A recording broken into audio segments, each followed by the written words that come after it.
This is Lesson 6 in Dystopian Writing.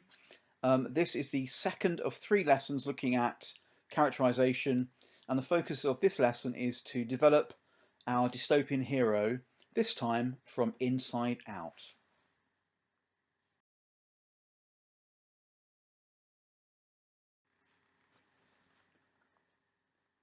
In the last lesson on character, if you remember, we used the hand idea and the notes in the hand to start to build up a little bit of a picture about how what our character looks like and how they relate to the outside world. We wrote a little mini biography of that character. And the reason we did that is because we're trying to build up a picture of our character, our dystopian hero, that we can then put into action in our dystopian story once we get to that point. So this second of 3 lessons on character is looking at their inner worlds a bit more, trying to find out what the character's values are, their attitudes, how they feel about things. And that will then be combined with the information that we had about our character on lesson 1. In the third lesson, we're going to combine lessons 1 and lessons 2 in the third lesson, and the third lesson will give you an opportunity to test out your character in some writing situations. But firstly, we're going to develop our character's internal world a bit more, and we're going to do that by writing a monologue.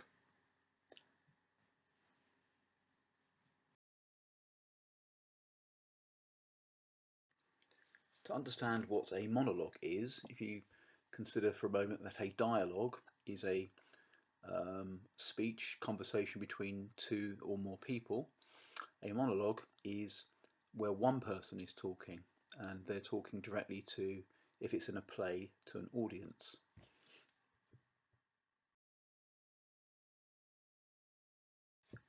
We're now going to look at a short monologue from the story Never Let Me Go by Kazuo Ishiguro, which is set in a dystopian world, and it's a world in which human clones are created so that their organs can be donated when they're young to other human beings, non-cloned human beings.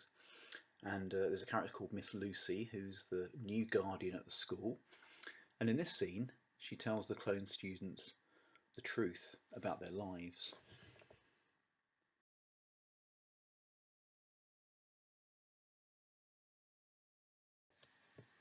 I don't think I can keep silent anymore.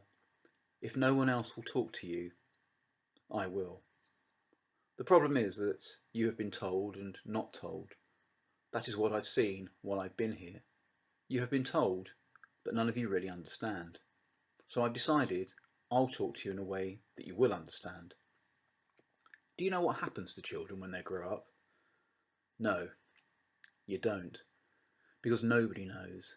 They might grow up to become actors and move to America, or they might work in supermarkets, or teach in schools.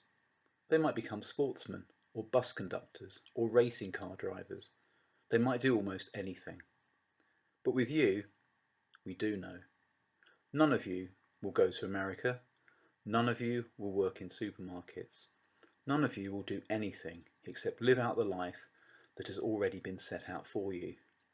You will become adults, but only briefly. Before you are old, before you are even middle-aged, you will start to donate your vital organs. That's what you were created to do.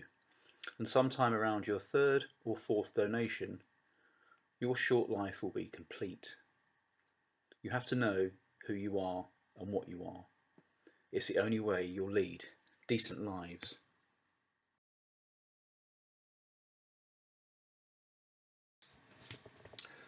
Okay, this particular monologue has 3 different paragraphs, and each paragraph has a different focus. So paragraph 1, you have Miss Lucy explaining why she can't keep quiet anymore. Paragraph 2, she's talking about what happens to real children. And paragraph 3, telling the children the truth.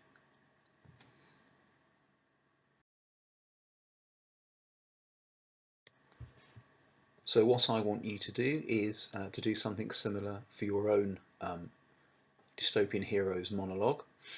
So you're going to have to plan 3 things, all right? And on the next slide, I'll give you an example based on my own story of the character of Rack.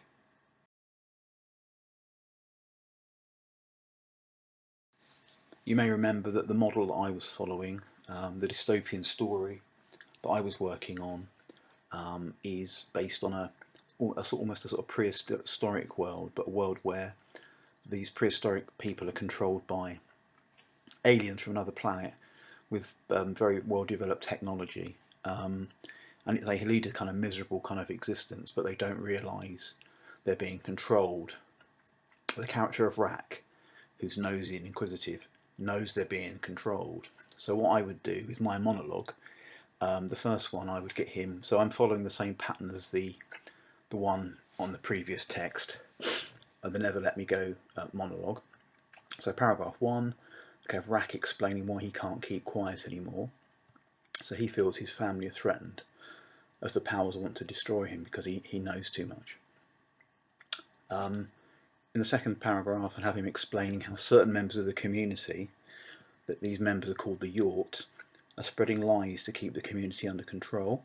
And the third part would be where he explains that the Yort come from another planet and that Rack has seen their ships on the other side of the mountains.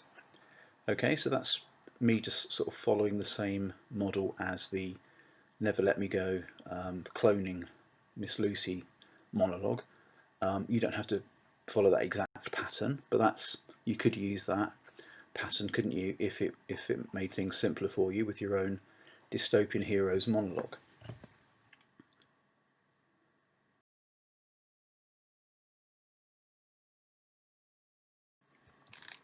Here is a list of suggested things you could cover in your monologue.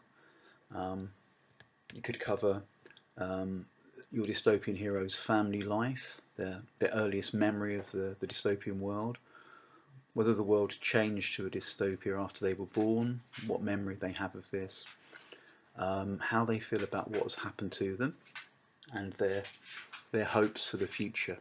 All right, so you could use that structure if that works for you, or you can follow the three-part structure that I used on my example with Rack, which I based on the Miss Lucy example. Okay.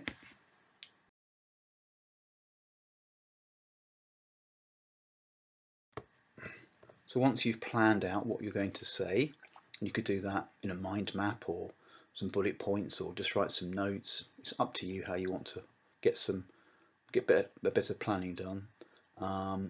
It could be in the same way that I've planned my three paragraph monologue.